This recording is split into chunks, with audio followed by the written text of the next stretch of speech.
Everyone, myself Vaibhav. In today's session of Visual JForex, we will be taking a look on the function named calculation.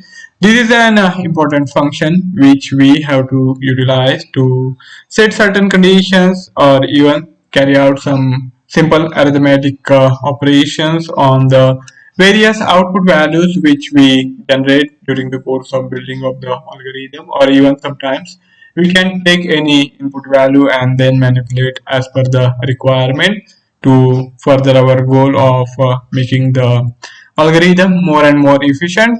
It is included under the mathematical classification of these logical components, and here it is. We also have short description.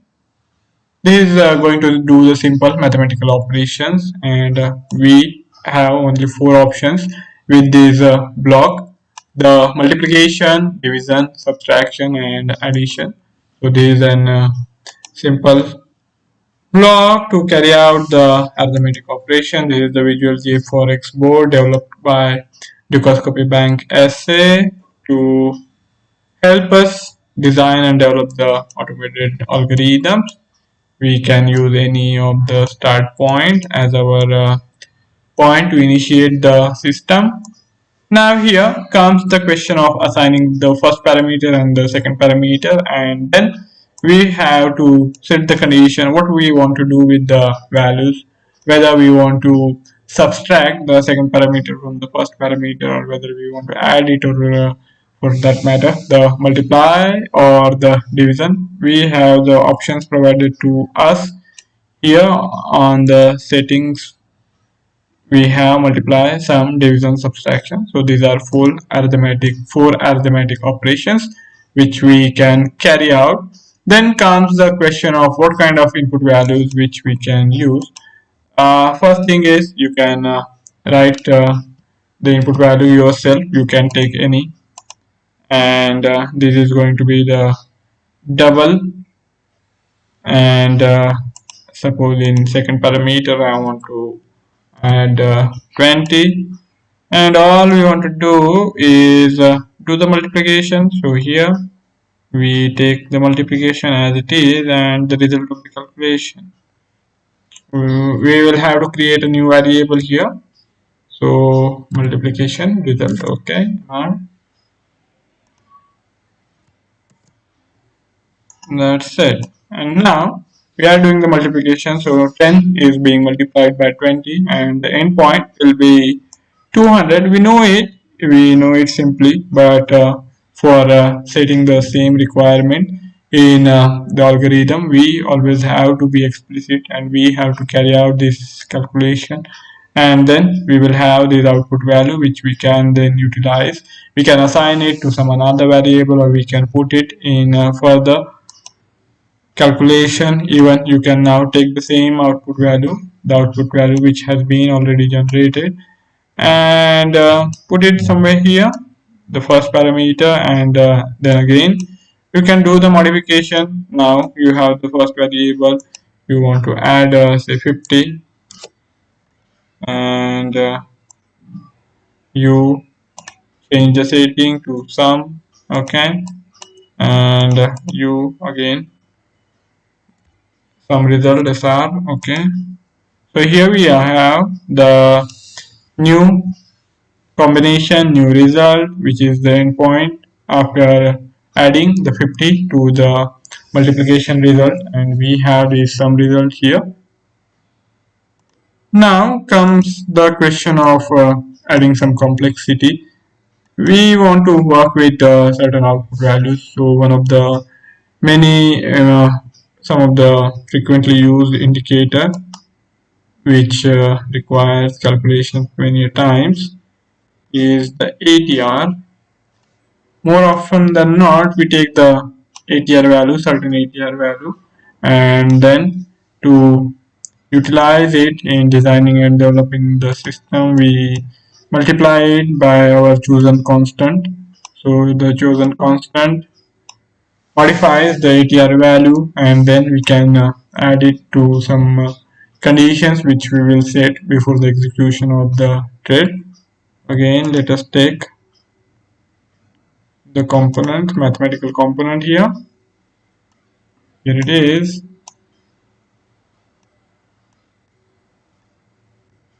Now here we are going to have the ATR, which is going to be the value for the Euro USD of 10 minutes time frame on the time period of 14 candlesticks. So here we will have this value, and we want our stop loss to be, say for example, 5 times of the 10 minutes ATR, and for that all we have to do is take this, we multiply it, we look at the settings. Okay, multiplication is the result of the calculation, so we say ATR multiplication result. Okay, AMR, can assign any name to it, and what we do is we take, now we have this 5 times of the ATR of 10 minutes for Euro USD, and we can take this, we can utilize this value to set certain conditions further down the line. We can utilize this to further our goals and even to do some comparison. Now if we want to make sure that difference between two other for example, I am going to take the min max values and we want to do the comparison. Now here is the min max. Okay, and what we're gonna do is we will join this somewhere here, and we will join somewhere here,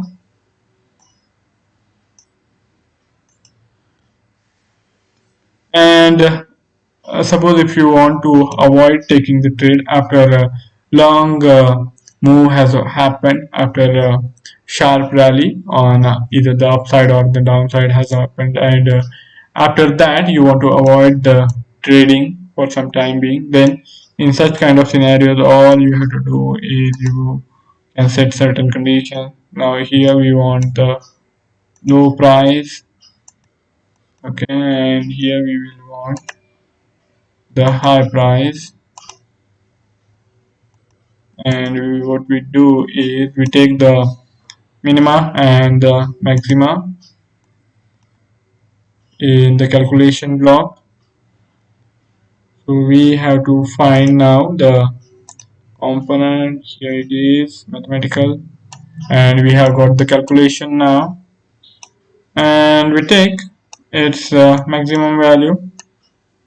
Okay, we have taken the minimum value, and all we need to do now is to figure out the difference. We do the subtraction, and the end result of the subtraction is going to be the maximum minima difference, and we will then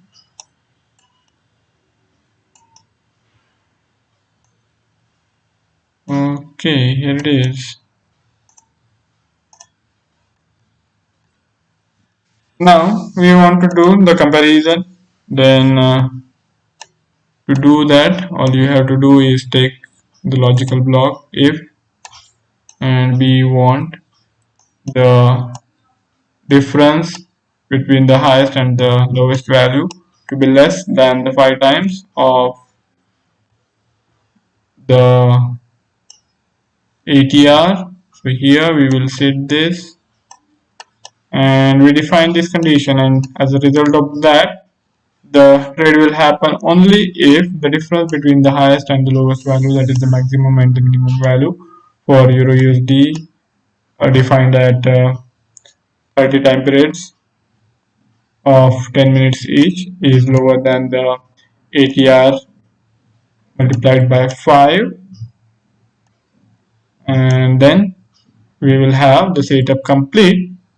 This is how this calculation block can be used. You can add some other functions, and you can even add some complexity. So you will have to try it out. This structure is very good, and more and more practice you do, the more ideas you will be able to generate on how to utilize these blocks, and these component blocks can take you long way in your goal of designing and developing the algorithms which will work efficiently on the trade setup.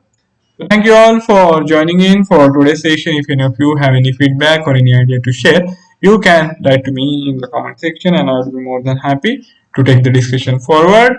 Do subscribe to the Dukascopy webinar channel to stay updated on the market developments. Goodbye.